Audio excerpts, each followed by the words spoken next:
the begin form movement in Tai Chi. It's very easy to gloss over this movement, so we'll look at some details. One of my old teachers used to say the feeling with the hands should be as if you're pressing a piece of wood down into the water, which I think is a very good analogy. And then the hands float, they rise.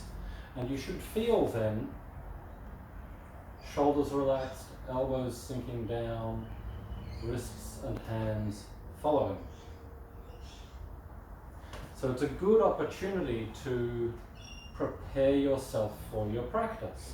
So we can use this movement to pay attention to the right feelings in our body. The stance can be a little bit more tricky. Generally you want to time, you're pressing the hands down as the knees are bending and you're sinking your stance down. But if you think about just bending the knees, sometimes it doesn't work out. If you think about the knees, you'll sometimes see this sort of swinging of the body. The hips remain quite rigid, and so there's tension here, and the knees can get tight. Instead of thinking about bending the knees, you can think about sinking down through the hips. If you imagine the hips sinking down towards the ground, it'll keep pressure out of the knee and you'll be able to relax the hip joint as you come down. Another aspect to that is opening the hips.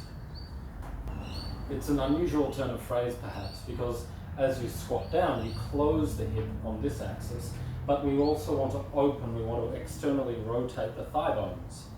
So if I think instead, rather than bending the knees, and the weight comes forward and the knees come forward, if I think about widening my stance a little bit, that'll help. Sink the hips down, open the hips,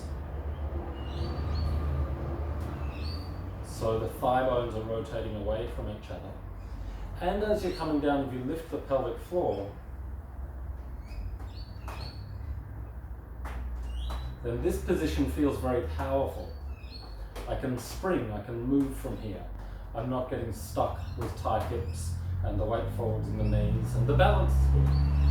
And then when you think about lifting the hands to repeat, the action, the hands don't lift in a bubble. The hands lift because the feet are pressing into the ground. So as the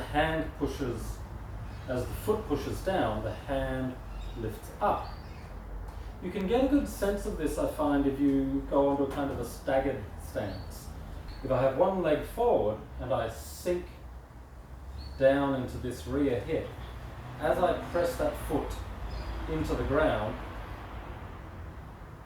load up the hip, there's a mirroring action in now the opposing side, the wrist, the hand.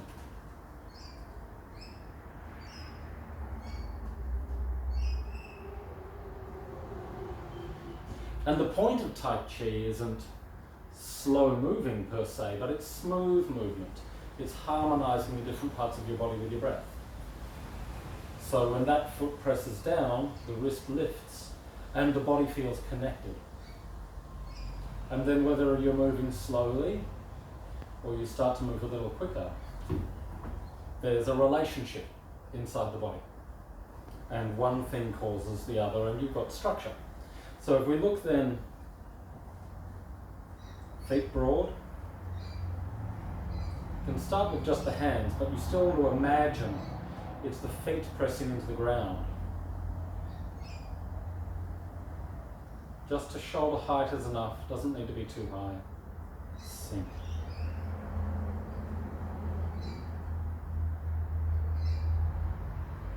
And so it's pressing the feet down to lift the wrists.